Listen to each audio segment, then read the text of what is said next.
Civilización incaica, que surgió alrededor del siglo XII después de Cristo y estableció su capital en el Cusco, se organizaba jerárquicamente con el Sapa Inca, nobles y campesinos en ayllus, liderados por un curaca, con una clara división de roles por género.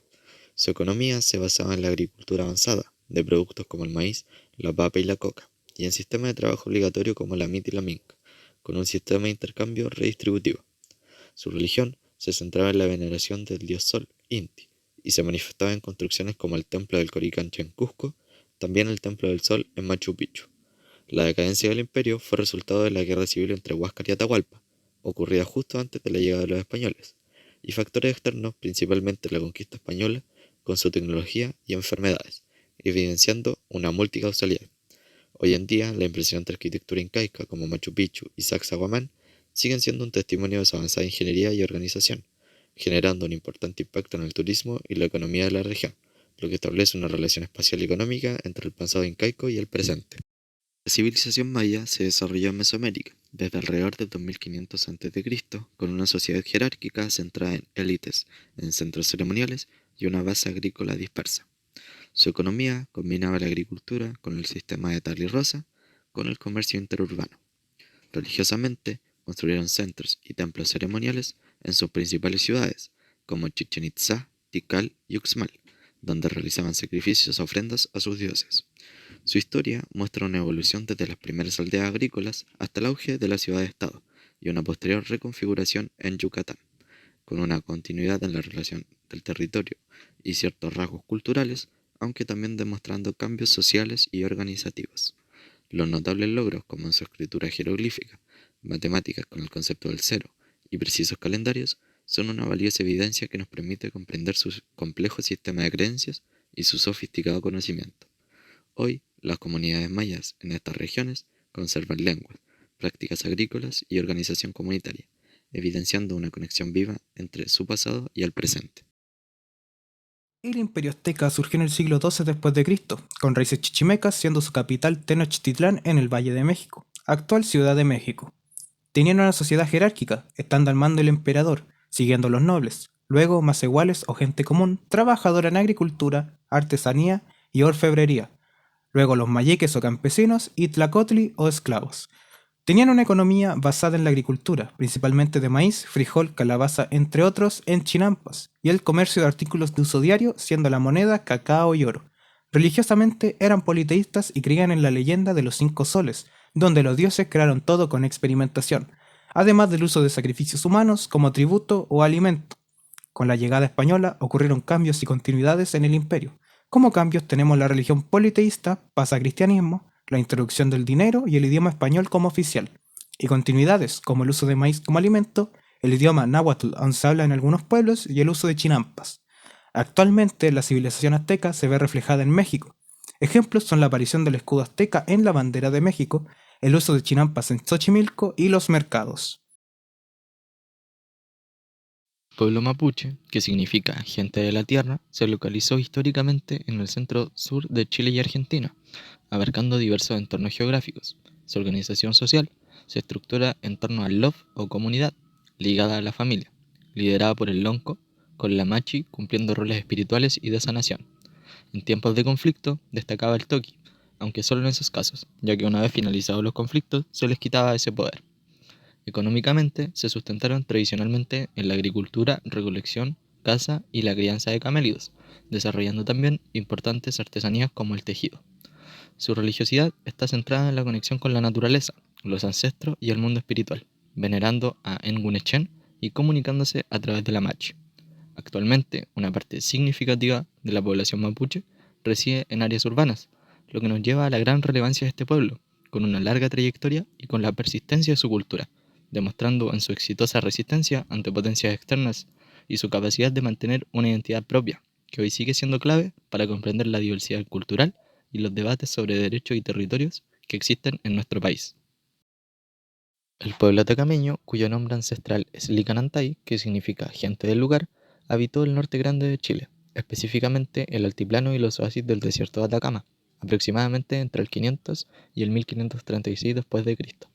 Su sociedad se estructuraba en ayllus, que eran agrupaciones familiares con funciones productivas, aunque sin una jerarquía formal, sino con una autoridad comunitaria basada en el respeto a los ancianos.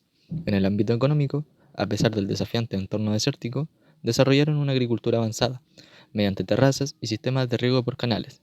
También destacaron en la alfarería y la textilería. Su religiosidad era politeísta y mostraba una clara influencia inca, como se evidencia en la veneración a Inti, que era el dios sol. Para entender su capacidad de adaptación y su organización, así como también sus decisiones y formas de vida, es importante considerar su contexto cultural y ambiental, lo que nos permite una visión empática de su realidad. La conexión de su pasado con la actualidad se manifiesta en la continuidad de ciertos conocimientos y prácticas ligados al territorio y sus recursos, como el manejo del agua en un entorno árido y saberes sobre la flora y la fauna local, los cuales, aunque adaptados a la modernidad, se mantienen presentes a través de sus comunidades, que preservan parte de esta herencia económica y espacial. La civilización Rapa Nui surge en el siglo XVI después de Cristo, aproximadamente en Isla de Pascua, también conocida como el ombligo del mundo. Socialmente, durante su fase de apogeo cultural, se organizaban en clanes de linajes relacionados, regidos por una aristocracia religiosa. Económicamente, se basaban en la agricultura en manabay o huertos, y en puoca o jardines para sus cultivos, además de la recolección y la pesca. Religiosamente veneraban al dios Makemake, el cual, según sus creencias, era el creador de todo y la fuerza fecundadora de la naturaleza, pero tras la colonización adoptan el catolicismo. La isla de Pascua actualmente es relevante en ámbitos turísticos, en el cómo la isla representa un lugar remoto con historia especial en ámbitos museológicos, arqueológicos, entre otros. El pasado y el presente de la isla conectan en sus procesos alimenticios y el cómo en un intento de mantener la cultura mantienen sus métodos de cultivo y pesca adaptándolo según las características de la isla y el clima.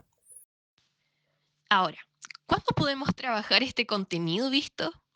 En el currículum nacional chileno podemos encontrarlo abarcado en este video en segundo, cuarto y quinto básico. En segundo básico se incluye la geografía, forma de vida, tecnología, costumbres, idiomas, entre otros aspectos de pueblos indígenas chilenos. Así también en cuarto básico, pero esta vez con los mayas, incas y aztecas, donde habilidades para investigar, analizar y comparar la vida en civilización con la actualidad son cruciales. Estas habilidades son también un aspecto clave en quinto básico, donde se retoma con los pueblos indígenas en Chile y ahora son utilizados para investigar y profundizar en los efectos de la conquista. Al realizar nuestro video, hemos utilizado 8 fuentes. En nuestra búsqueda, nos hemos enfocado principalmente en artículos publicados en revistas académicas, como también libros que tengan unas buenas editoriales. Un criterio importante para la selección ha sido la actualidad de la información, por lo que nos hemos asegurado de que todas las fuentes elegidas se hayan publicado en los últimos 10 años. Buscábamos aquellas que presentaran la información de una manera clara y profunda, con un respaldo y una evidencia sólida, y que aportaran también datos específicos y diversas perspectivas relevantes para enriquecer la explicación visual que queríamos ofrecer en nuestro video. Por otro lado, tomamos la decisión de excluir aquellas fuentes que consideramos que no cumplen con lo necesario en términos de confiabilidad que requería el trabajo. Esto incluye blogs personales o sitios web que carecen de un respaldo académico claro y verificable.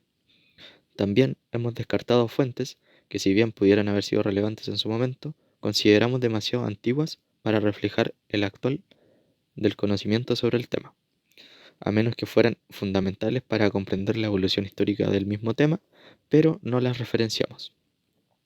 Asimismo, hemos evitado aquellas fuentes cuya relevancia para nuestra temática era superficial. También no hemos considerado estudios que presentaran metodologías deficientes o con información poco clara o con un sesgo evidente, porque queríamos ofrecer una visión equilibrada y objetiva. Finalmente, hemos excluido aquellas fuentes que duplicaban información, es decir, que no nos aportaba información adicional a la que ya teníamos. Para el caso de los incas, sumado al libro de civilizaciones precolombinas, con este artículo, que es una investigación que lleva por título Huellas culturales de la civilización inca Tahuantinsuyo, pudimos obtener todos los aspectos de los incas, desde sus características sociales hasta sus religiosidades y conexiones con el presente. Por otro lado, sumado al libro de civilizaciones precolombinas, con este libro, en su versión digital, que lleva por título Yucatán, Historia Breve, pudimos abarcar y extraer todos los aspectos y características que necesitábamos de los mayas, abarcando aspectos sociales, económicos y religiosos. Civilización azteca, además del libro de civilizaciones prehispánicas de Silva, logramos extraer aspectos religiosos de una investigación, enfocándonos en sus creencias y cómo afectan estas a su organización. De nuestra segunda fuente, logramos rescatar términos relacionados a la cultura de los aztecas, junto a sus definiciones más utilizadas. Para el caso de los mapuches, utilizamos estos dos artículos. El de Briones lo utilizamos principalmente en los aspectos religiosos y económicos, mientras que el de Rocabado lo utilizamos para extraer aspectos sociales y también para complementar en términos de conexión de pasado-presente y términos religiosos. Para el pueblo atacameño utilizamos estas tres fuentes. De la primera y segunda pudimos extraer principalmente los aspectos religiosos y conexiones con nuestra actualidad.